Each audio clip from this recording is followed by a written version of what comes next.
Hello friends, welcome to my YouTube channel. कसे आहात सगळेजण? मजेत ना? तर आज सॅटरडे होता आणि नेहमीप्रमाणे आम्ही आज पण सकाळी लवकर आवरून म्हणजे चहा वगैरे घेतला आणि आम्ही भाजीपाला आणायसाठी बाहेर गेलो. कारण आता उन्हाळा चालू असल्यामुळं थोडं जरी लेट झालं सकाळी तरी खूप ऊन लागतं, त्यामुळं आम्ही सकाळीच भाजीपाला आणायसाठी गेलो. तिथून भाजीपाला घेतला. म्हणजे आम्ही एका वीकचा भाजीपाला घेतो. एकतर सॅटर्डेला जातो, नाहीतर संडेला जातो. कारण 2 दिवस सुट्ट्या असते, तर 2पैकी आम्ही कधी पण भाजीपाला घेऊन येतो. आणि भाजीपाला घेतला की सर्वात मेन टास्क असते ती म्हणजे घरी येऊन तो व्यवस्थित ठेवून देणे. कारण त्यालाच टाईम लागतो आणि त्याचाच म्हणजे कंटाळा येतो. खास करून कंटाळा येतो ते म्हणजे पालेभाज्या निवडण्याचा. म्हणजे पालेभाज्या जसं की पालक वगैरे तर त्याला टाईम नाही लागत, पण आपली कोथिंबीर तर पुदिना वगैरे हे असे म्हणजे अशा भाज्या आहे की ते निवडायला म्हणजे खूप टाईम जातो. तर मग अशाच गोष्टीचा कंटाळा येतो. म्हणजे भाजीपाला घेणं ती टास्क नसते, पण घरी आल्यावर त्याला व्यवस्थित म्हणजे भाज्या निवडणे आणि त्या व्यवस्थित ठेवणे त्याला थोडा टाईम जातो. पण मी काय करते की जेव्हा भाजीपाला घेऊन येतो ना, तर ते घरी आणल्यावर मी ते लगेच सगळं काम करून घेते. कारण ते जर तसंच पडून राहिलं तर मग ते तसं राहते आणि मग आणखी आपल्याला कंटाळा येतो. आणि शिवाय आपण ते जे पालेभाज्या वगैरे निवडतो तर त्याचा म्हणजे कचरा पण होतो. तर मग घरी आणून जर आपण ती कामे लगेच केली तर तो कचरा पण म्हणजे व्यवस्थित जिथला तिथे चालला जातो आणि आपलं आवरून पण होऊन जातं. आणि तर मी तेव्हाच्या तेव्हाच करते. पण कधी कधी कसं होतं ना, जर मला म्हणजे एकदमच असं काही काम वगैरे असलं, नाही पॉसिबल झालं, तर तेव्हाच मी नंतर करते, नाही तर मग मी तेव्हाच करून घेते. तर माझं भाजीपाला म्हणजे भाज्या पण निवडून झाल्या आणि भाजी म्हणजे ते व्यवस्थित जिथलं तिथे ठेवून पण दिलं काही फ्रीजमध्ये.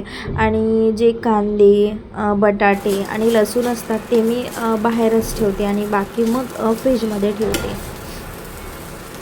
तर माझा भाजीपाला तर झाला निवडून. आता नाश्त्याचा पण टाईम झालेला होता.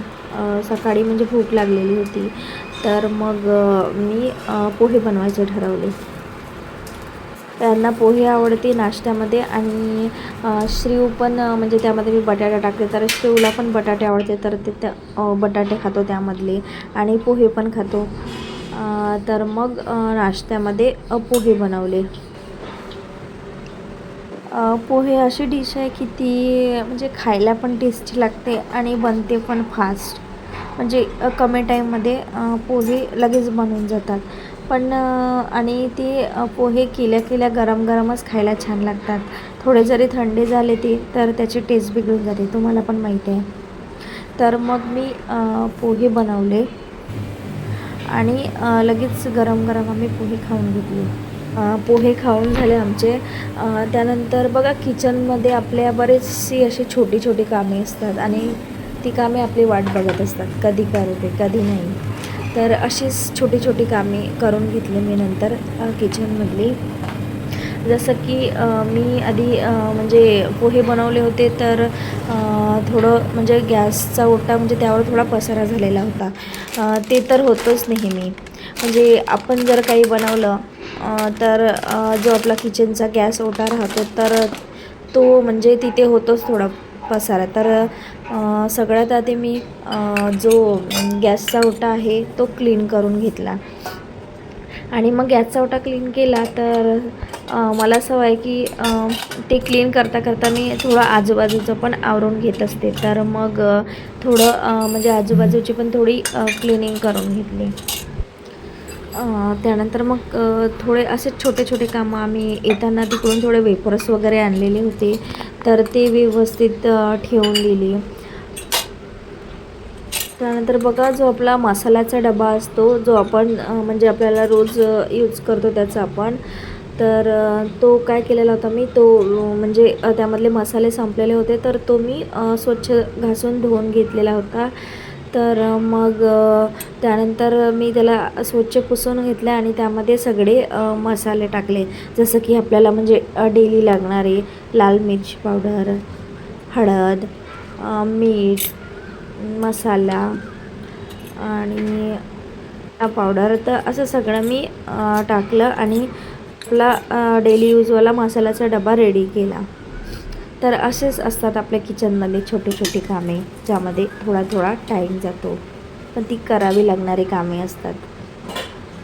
त्यानंतर मला आणखी एक छोटं काम करायचं होतं, ते म्हणजे जो माझा म्हणजे ट्रॉलीचा जो कटलरी सेक्शन आहे ना, तर तो मला बऱ्याच दिवसापासून आवरायचा होता. त्यामध्ये थोडा पसारा झालेला होता. तर मग आज मी सॅटर्डे असल्यामुळे तो थोडा कटलरी सेक्शन पण आवरून घेतला. तर त्यामधले कटलरी सेक्शनमध्ये मधले सगळे म्हणजे चम्मच वगैरे तेच असतात त्यामध्ये, पण तेच भरपूर असतात, इकडे तिकडे होऊन जाते ते आपणच काम करता करता. तर आधी ते सगळे म्हणजे त्यामधले बाहेर काढले, त्याला स्वच्छ म्हणजे क्लीन करून घेतलं, पुसून घेतलं कपड्याने आणि मग पुन्हा ते सगळं व्यवस्थित रचून ठेवलं. म्हणजे छोटे चम्मच एका साईडला, त्यानंतर मोठे चम्मच एका साईडला, त्यानंतर आपल्या चाळणी वगैरे ह्या म्हणजे बऱ्याच टाईपच्या चाळण्या असतात आपल्याजवळ, त्या एका साईडला ठेवला.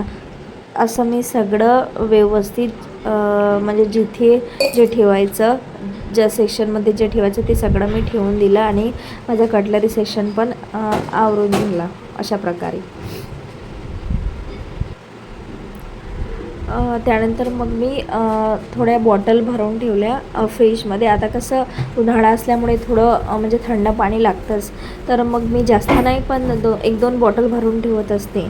आणि तर मग त्या बॉटल भरून ठेवल्या. मध्ये बर्फ पण नव्हता, तर बर्फाचे ट्रे भरून ठेवले, कारण कधी आपण सरबत वगैरे वगैरे म्हणजे काही थंड करायचं असलं तर त्यामध्ये बर्फ वगैरे टाकतो. तर मग त्याचं पण बर्फाचं काम कसं आपल्याला पडतं, खास करून म्हणजे उन्हाळ्यातच पडतं, बाकी तर नाही यूज करत आपण, पण उन्हाळ्यात खूप जास्त काम पडतं. तर मग ते बर्फाचा ट्रे पण भरून ठेवले. मग किचन झाडून घेतली सर्व आवरल्यावर. थोडे काही शिल्लकचे कपडे होते, म्हणजे श्रीऊचे कपडे होते, तर ते मी मशीनमध्ये लावलेले होते, तर ते कपडे पण झालेले आता. तर ते कपडे